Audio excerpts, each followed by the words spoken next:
Hi, my name is Einar Gunnarsson. I am the ambassador of Iceland to the World Trade Organization and also the new chair of the WTO negotiating group on rules. This is the body that is responsible for the negotiations to end unsustainable and harmful fisheries subsidies. First and foremost, I would like to sincerely thank all WTO members for entrusting me with this important responsibility. These negotiations are about ocean sustainability, an issue of increasing importance for people around the globe. At the WTO Ministerial Conference last June, members adopted a historic agreement on fisheries subsidies, the fruit of many years of negotiations. This agreement represents a major step toward more sustainable oceans by establishing binding disciplines on harmful fisheries subsidies in line with SDG 14.6.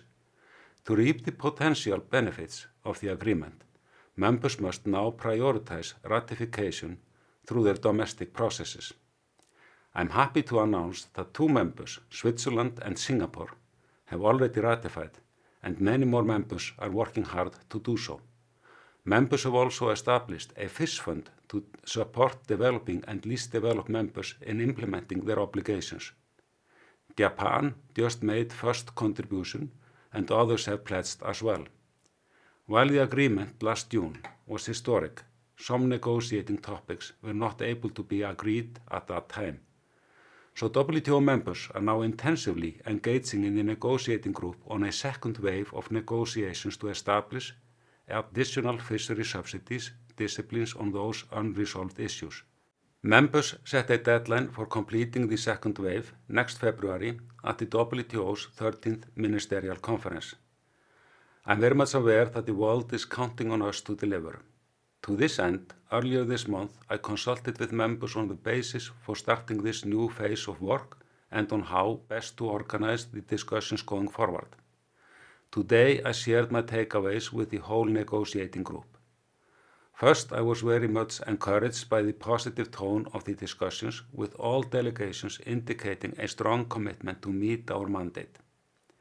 And second, it is clear that the prior work on the outstanding issues will help us greatly in this new task, as that work somehow reflects, at least conceptually, most pieces of the puzzle that needs to be assembled. As an initial step on the road, we will first focus on reviewing and discussing the outstanding issues at a conceptual level, rather than immediately discussing specific legal drafting. The aim is to provide us with a sound basis for moving efficiently into a text-based process. We will hold our first so-called Fish Week in the week of 20th of March. In closing, I have immense confidence in the members of the WTO, given what they accomplished at the MC12. This also leads me to have very high expectations of them.